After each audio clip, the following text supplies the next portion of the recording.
रस्त्यावर उतरणारा नेता आमच्या पाठीशी आहे. आम्ही कागलवासियांच्या पाठीमागे आहे. तुम्ही रस्त्यावर उतरा.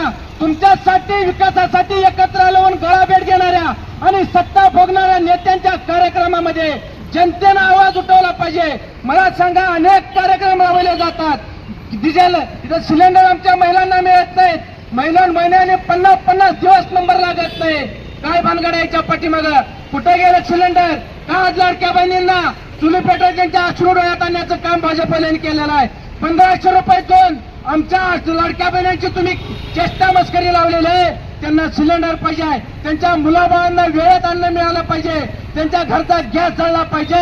यासाठी त्याने रात्र जसं कोरोनाच्या काळामध्ये परिस्थिती निर्माण होती तसं अच्छे दिन येणार म्हणून आम्हाला स्वप्न दाखवले आणि आज तेच पंतप्रधान पुरे दिन येणार म्हणून जप लावलेला आहे. अरे यांना सस्ता, यांना लोकांची काही पर्वा नाही आहे.